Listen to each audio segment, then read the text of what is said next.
Hey guys, hello everyone and welcome to the channel. So as discussed with you on the community tab that I'll be making this weekend discussion series where I'll be taking your queries, whatever questions you guys have regarding PhD, regarding CSIR net, regarding preparation, regarding anything related to the studies. So that those types of questions and those queries I'm going to take in this series.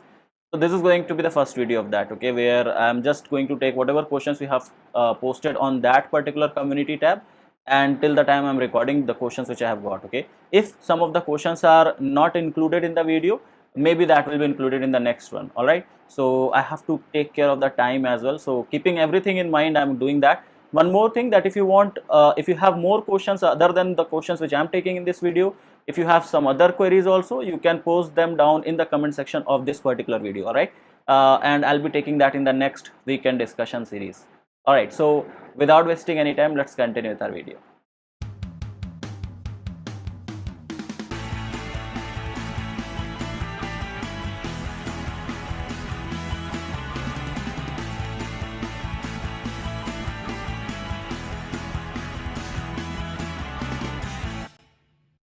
All right, so I'll start with a question by Kanimozi. She says that, sir, because of this unprecedented situation, the exam has been postponed.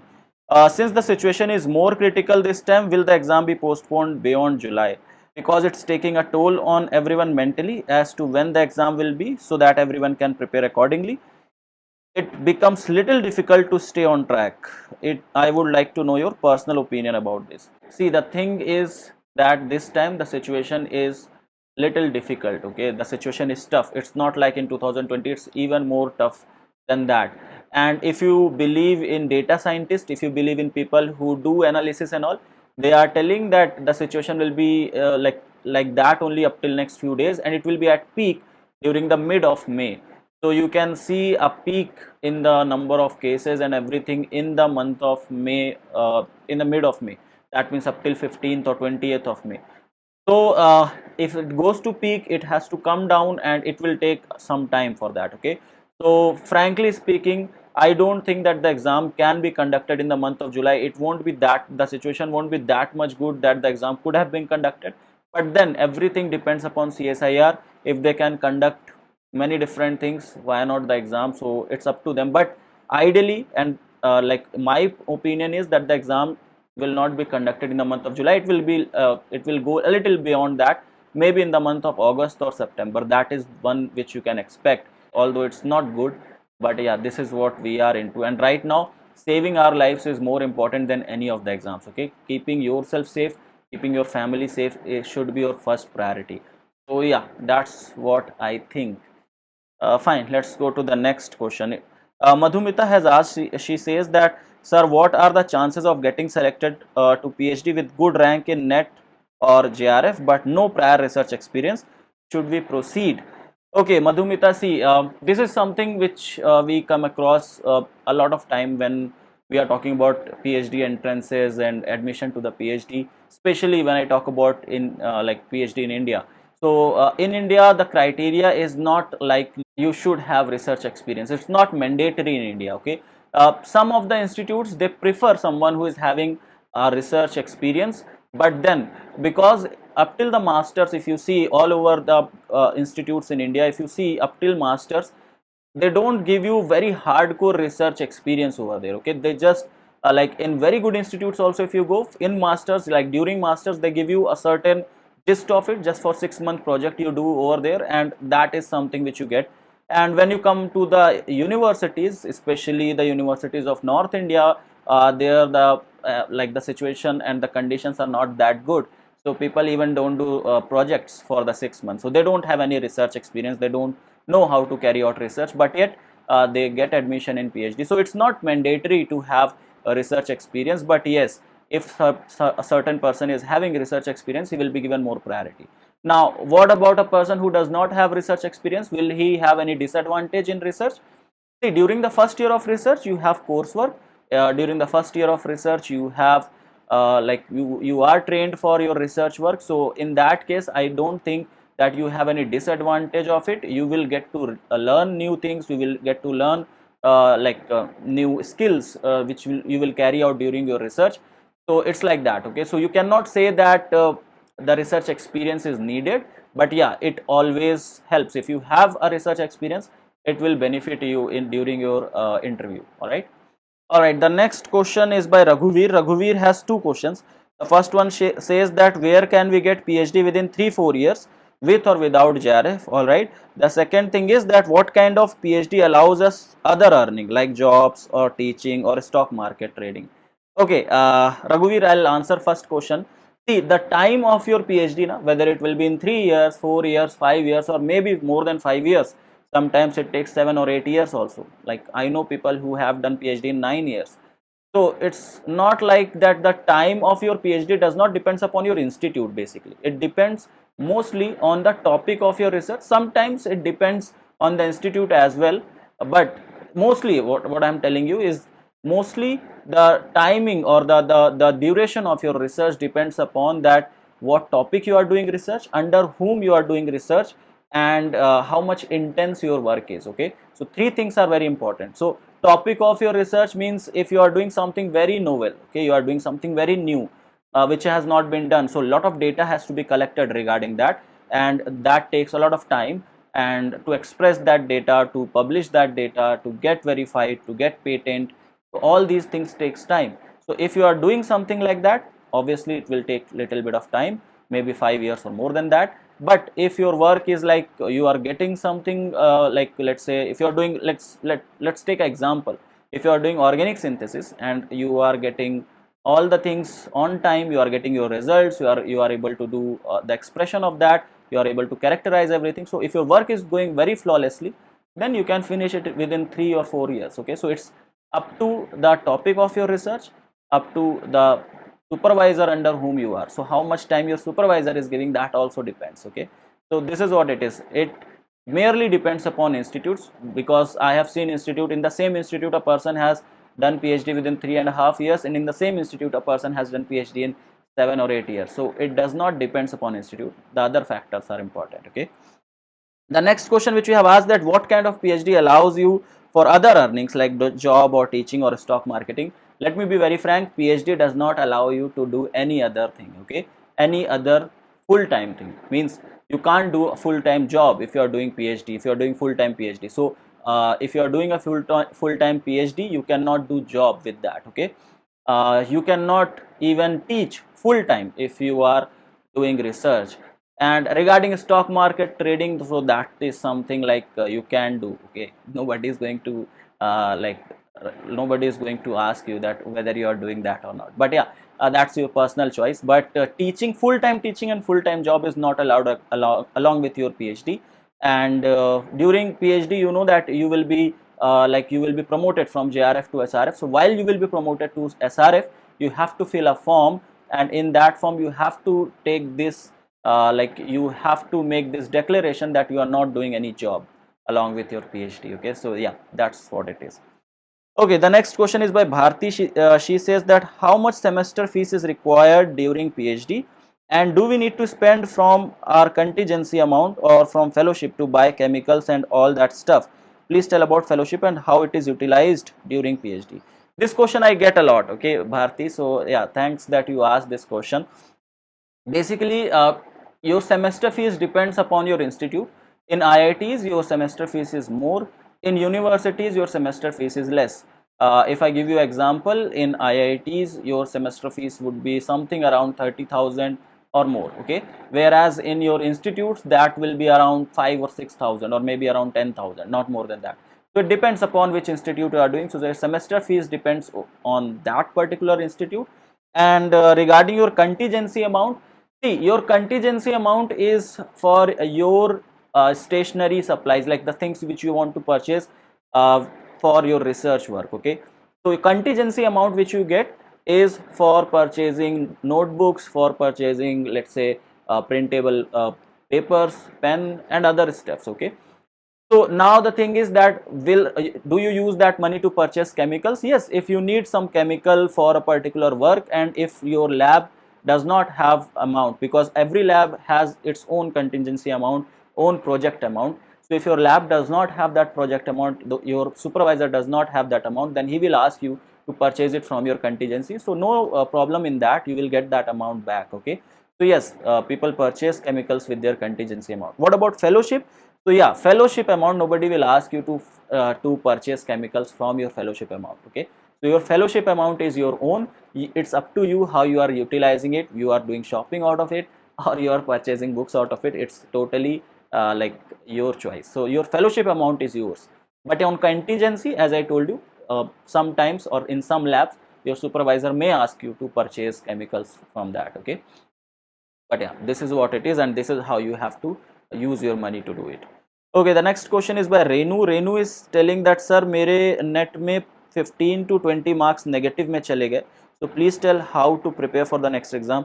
Renu, इसके लिए मैं dedicated video बनाऊंगा, ठीक है, I'll make a dedicated video for that, कि what you can do currently. अभी जो time है, because you have lot of time for your preparation, so अभी जो time चल रहा है इसमें मैं बस यही suggest करूंगा कि daily थोड़ा थोड़ा पढ़ते रहो. नए टॉपिक्स जो आपने अभी तक नहीं पढ़े उनको आप कोशिश करो कि उनको भी पढ़ो, ठीक है, और ट्राई करो कि नेक्स्ट टाइम जब आप एग्जाम में जाओ तो आपके पास और नंबर ऑफ टॉपिक्स हों. मींस लेट्स से पिछले टाइम आपने 20 टॉपिक्स पढ़ के गए, तो इस बार 30 टॉपिक्स पढ़ के जाओ. ओके, सो कुछ नए टॉपिक्स आप इंक्लूड करो अपने प्रिपरेशन में, वो आपके लिए बहुत हेल्पफुल होगा. ओके, रक्षिता is telling that PhD topic selection factor. PhD topic selection is something on which I will make a dedicated video, ठीक है, इस पे मैं एक dedicated video बनाऊंगा. and because PhD topic selection is something where a lot of people like struggle, and it's important also because that is going to decide your whole career, your whole future. So I'll make a detailed video on that. Okay, so just stay tuned for that particular thing. Okay, Raquel is asking that what is the funding agency for GATE for doing research in chemistry? How much fellowship do they give, and what are the benefits of qualifying SLET exam? Okay, regarding the funding agency for GATE, if you are just asking me just for the GATE qualified students, those who have just qualified GATE and they are doing PhD, let's say from IITs, IISERs or some institute, I have made a video on that how you can do that, or what is the eligibility for that, and which institute you can apply based upon the GATE marks. So yeah, the funding agency is your institute fellowship. Okay, your institute gets a particular amount of money from the MHRD, and that money is within the institute, so an institute can reimburse that money to the students which it takes. तो institute के पास कुछ amount आता है from the MHRD, and that amount institute gives to those who don't have their own funding like CSIR, JRF, or let's say their DST Inspire. So if they don't have any other funding, so then institute provide that. That's what we call it as institute fellowship. ठीक है, so ये funding agency, that's what is the funding agency. Institute fellowship is that. And how much fellowship they give complete fellowship as equivalent to that CSIR JRF fellowship, that is 31,000. Okay, so the fellowship amount is same. And what is the benefit of qualifying SLET exam? So I guess you are asking about state eligibility exams like SET exam, I guess so. I'm not aware about SLET, but yeah, so I think this SET exam is state level eligibility for teaching in state funded state funded institutes. Like you have state like universities, like you have central university, and then you have state universities. So those state universities, if you want to teach over there as a lecturer, so for that your SET exam is. So SET exam qualify, like that's what is the benefit of qualifying SET exam. You are eligible for that. Okay, next question is by Saurav. Saurav says that do fellowship is going to increase. Saurav, I don't think that in the recent time the fellowship is going to increase, because it has just increased. I guess in 2020 the fellowship has increased. Sorry, 2019 the fellowship has increased. So I don't think that it is going to increase again. Okay. Alright, the next question is by Raquel once again. She says that can you name few institute in India where PhD admission is taken without CSIR NET/GATE, and what is the difference between JRF and LS in the CSIR NET exam? See, there are some institutes which take admission even if you don't have any, like if you have not qualified any of the exams. Let's say you have not qualified CSIR JRF, neither NET, neither GATE, anything. They have their own entrance exams. There are many universities basically which do like that. Like you have BHU, Banaras Hindu University, it takes its own entrance exam called as RET, okay, Research Entrance Test. Then you have HCU, Hyderabad Central University, it takes its own entrance exam. And then you have DU, which takes its own entrance exam. So there are many universities. These are the few top universities which I have named. There are many other universities which take admission through their entrance exam, like even if you don't have any of these exams qualified, but yet if you have qualified any of these exams, you will be given more priority. Okay, priority will increase if you have qualified these exams. And regarding the difference between JRF and NET, the only difference between JRF and NET in simple word is that if you qualify JRF, you get a fellowship amount during your research. If you qualify NET, you are not eligible for that fellowship. Okay, that's what it is. And the other benefits of, or other difference which becomes for JRF and NET is that when institute take students based upon if they are qualified, if they have qualified JRF, and if they have qualified just NET, they don't prefer them. So that's where the difference get created. But the sole motive of qualifying JRF is to get fellowship during your research program. Okay, so that's the only motive of qualifying JRF. Okay, the next question is by Soumyajit, and it says that, sir, what is the net amount that we get as a fellowship from CSIR, and also please elaborate about how to prepare for PhD interviews. So the amount which you get as a fellowship from CSIR when you have qualified JRF, that is 31,000 per month. That's what the amount you get. Apart from that, there is one more thing which is called as HRA, house and rental allowance, that you will get if you don't live in the hostel of the institute, if you live outside, so you will get some money for that. It is around 6,000 depending upon the city, and yeah, that's what it is. And apart from that, you also get contingency for the year. So yearly spent, for the yearly spent, you get around 10 to 12,000 as a contingency amount. Okay, so that's what it is. The next question is by Amrit Pradhan. He says that, sir, in OBC up to which rank in GATE I could get PhD? See Amrit, I have discussed about this in my previous video. I'll give the link of that in the I button. You can watch that video. Okay, I have discussed about it, that up to what rank, which institute you can get. Okay, the next question is asked by Aishi. Aishi has asked two questions. First one says that based upon which factor should we select supervisor for PhD, and the second question is that how should we write SOP or research write up. Okay, so I'll talk about the first factor, first question first, that how to select your PhD supervisor. See, a PhD supervisor, selection of a PhD supervisor is very critical and it's very important. You have to take care of 2-3 important points. First is that supervisor should be very productive. That means that he is producing result every year. That you can get to know by his profile. You have to go to his profile and you have to check out that how many research paper he has published per year. So that will tell you that how much productive that supervisor is. Second thing is you have to see that whether that supervisor gives credit to all the students or not. So that you will get to know by looking on his profile. You will see that whether the paper, whether the research articles which are published are with different students or not. So that will tell you that whether he do any discrimination in the lab or not. Okay, so these things you will get to face all these things in your research. You will get to know that these things happen.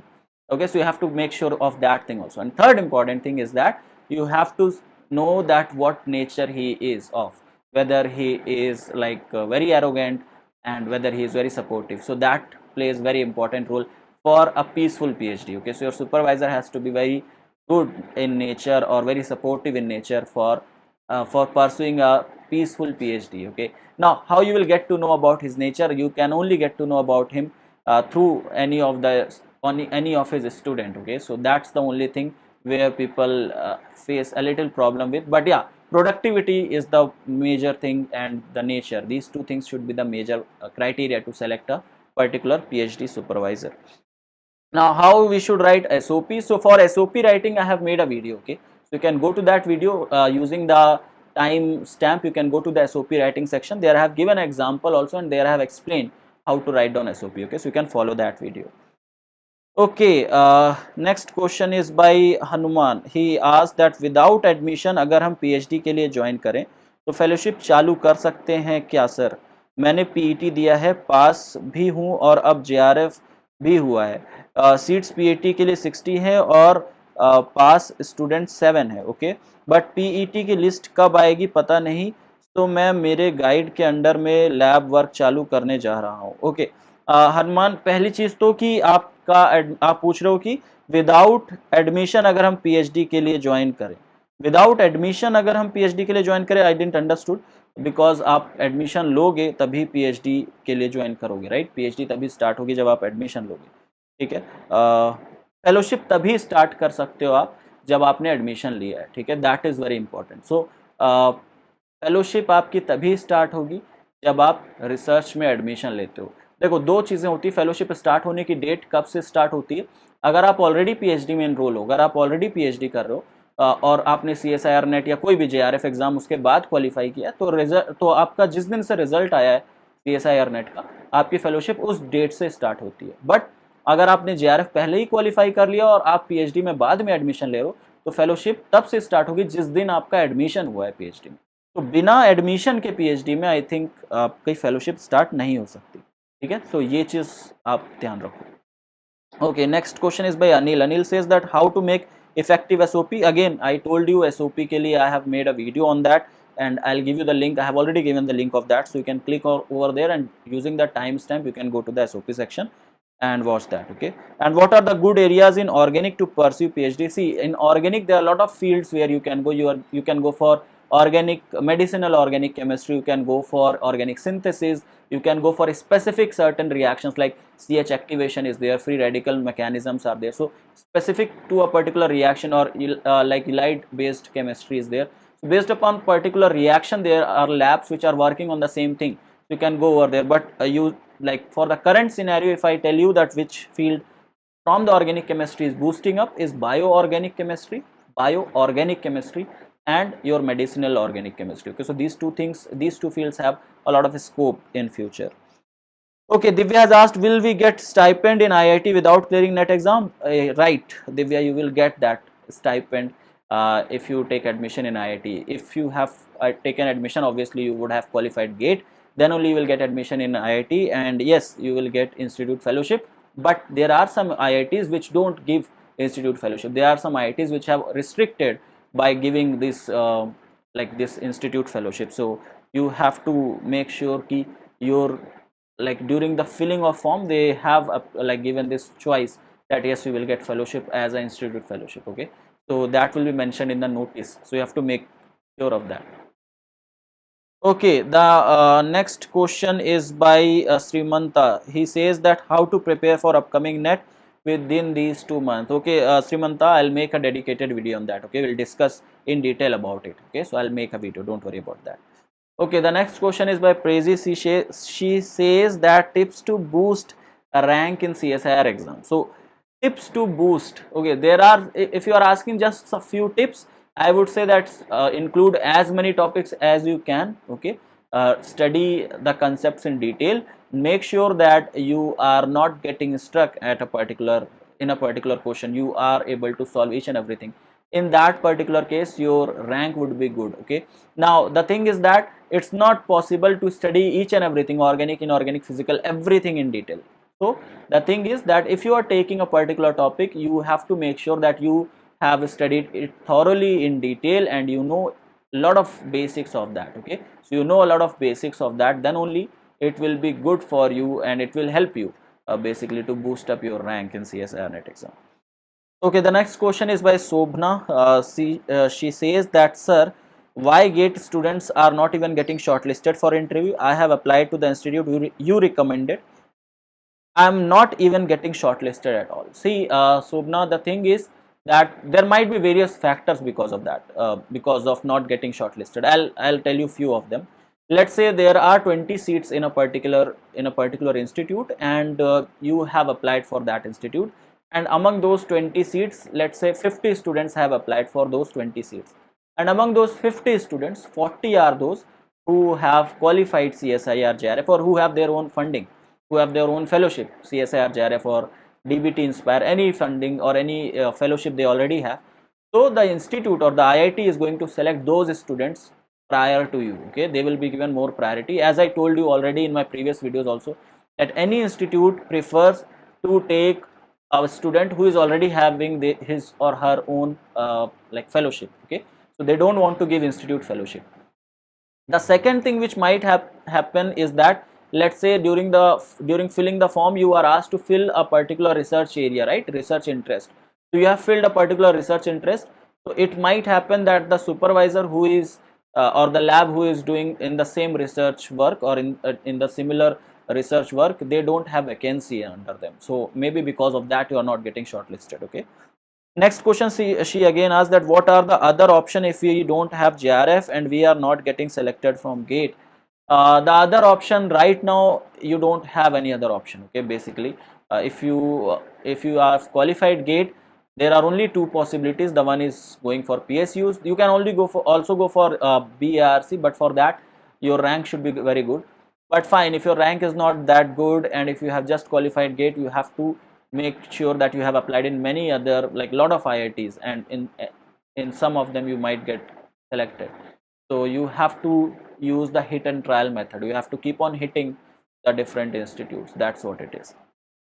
Okay, Uddalok has asked, sir, will ONGC recruit from GATE or from now on they will conduct their own exam? I am asking this because they had not recruited since 2020. Can you share some information on this?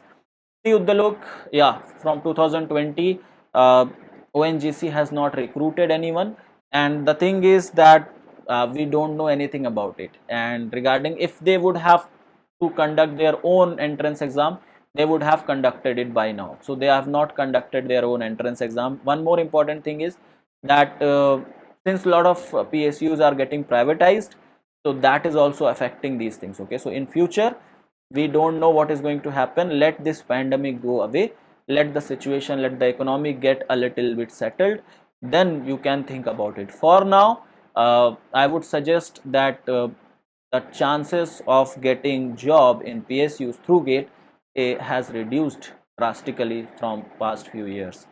So yeah, this is what it is. Okay, Gitu is asking that many of the female candidates have to take some years of gap because of marriage and taking care of family, child, etc. What about their PhD admission after such long gap? Gitu, see, your PhD admission basically depends upon how you have performed in your interview, okay, after qualifying the entrance or other things. So how you are performing in the interview. If you are able to convince the interviewer that yes, within those time you were involved in your family, but you are ready to do the research, then obviously they are going to take you. I'll tell you one more thing, which it's not mandatory, but it happens in our society. I'm telling you very frankly, there are certain professors, there are certain labs which don't prefer married people to get into it, even married boys or married girls. For married girls, the thing is even more difficult, because according to them, a married person, whether a boy or a girl, will be involved in his family more than the research. So he will not be able to give time to the lab in late night if he have to work and all those things. So that person will not be able to do that. But if you convince them during your interview that yes, you are ready to do all the work and you are ready to work, you are ready to give your 100% to the lab, you are ready to give your 100% to the research, then yes, you are going to get it. And the thing which I have told you is a general thing. Okay, it's not applicable everywhere. It happens in some of the places, some of the professors, some of the labs, things like that. Okay, but I have just told you the bitter truth over here. Okay. Next question, Prasanna is asking that which is better, PhD or B.Ed? Okay, Prasanna, you can't compare PhD or B.Ed. Okay, both are very different things. With PhD, you are going in a higher level of education. You are eligible to teach higher students. You are at a certain different level. With B.Ed, you are teaching small, like you are teaching less level of students. You are at a lower, like your standard is not up to that high what PhD is. Okay, so you can't compare PhD with B.Ed. Okay, it's very unfair to do that. It's similar to comparing a Lamborghini with Wagon R. Okay, so you cannot compare these two things. Fine, I'm not telling that B.Ed is so bad, but fine, you can't compare it with PhD. Yeah, if you have to compromise, then obviously people go for B.Ed. But if somebody is getting chance over PhD and B.Ed, so obviously person goes for PhD, right? Okay, fine. The next question is by Himanshu. Himanshu says that sir, I am first time appear and बहुत कम preparation है, तो अभी कैसे आगे बढ़ूँ? हिमांशु, बहुत कम preparation है, अभी time है, ठीक है, prepare करो. ये मत सोचते रहो कि ये मेरे पास time कम है या मैं first time में appear कर रहा हूँ. बहुत सारे students first time में qualify करते हैं. If you have seen my series where I have discussed about the qualified student जो मैं उनसे interview लेता हूँ, तो मेरी कई सारे ऐसे स्टूडेंट्स हैं जिन्होंने फर्स्ट टाइम में क्वालिफाई किया है, ठीक है.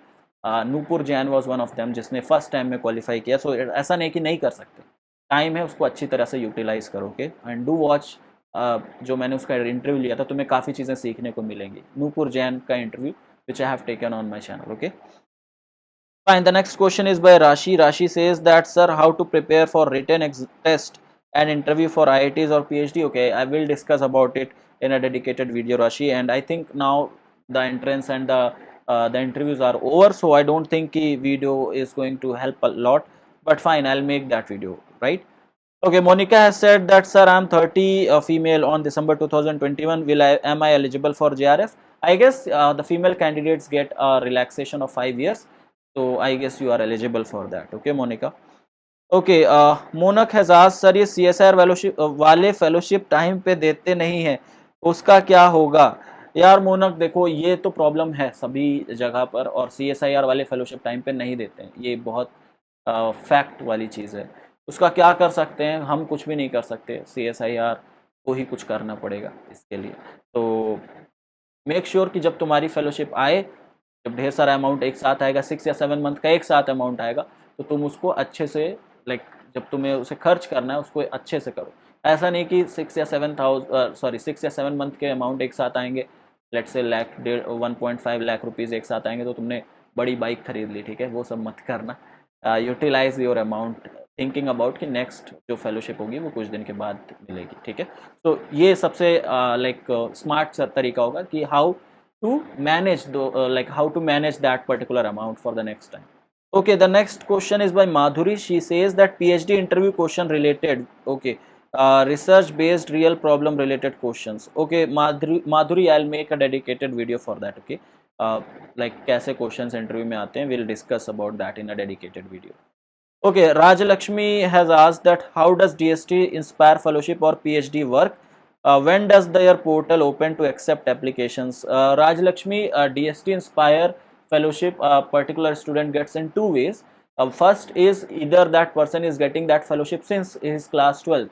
So after class 12th, if you qualify a certain amount of number, if you qualify the cutoff for the DST Inspire, you keep on getting that fellowship amount since your bachelor's and up till your master's. And if you take admission in PhD, then your fellowship continues for that. Okay, so this is one of the way. The second way is that if you are a gold medalist in your masters, so if you are rank 1 holder in your masters, then also you are eligible for that DST fellowship. And इनके portal कब open होते हैं? When their portal opens, so I guess their portal opens in the month of June or July. I'm not aware about it. I'll ask someone who is getting DST Inspire and I'll let you know. Okay. So right now I'm not aware about this fact. Okay guys, so these were certain questions which a lot of you have asked. So up till the time I'm recording this video, I have got these many questions. Some questions are there where people have just said that this related or that related. See, this series of this video is basically to make sure that whatever query you have, if you have a certain query regarding the exam, and I guess you got an example today that so many people have asked. If you have certain question related to specific thing, then that you can ask me and I'll let you know in this particular series. Okay, so the video will be the video will publish every week. We'll try to maintain the continuity of this series, and I hope this series will help you to clear all your doubts regarding your research, regarding the work and everything. Okay, so whatever doubts you have for the next weekend series, you can just let me know in the comments of this video. I'll try to take them for the next one. All right, so that's all for this video guys. Thank you so much for watching. Thank you so much for asking so many questions. I hope the answers which I have given you were satisfactory. You guys got to know and you got to understand that what are the actual things around you. Okay, so that's all from my side. Thank you so much for watching and have a great day. Bye bye. In case if you are unaware about it, I teach live for CSIR UGC NET category on the Unacademy Plus platform. You can access my profile, you can reach out to my profile through the link given in the description of this video. Now on the Unacademy Plus platform, you will get my free classes as well as the paid classes.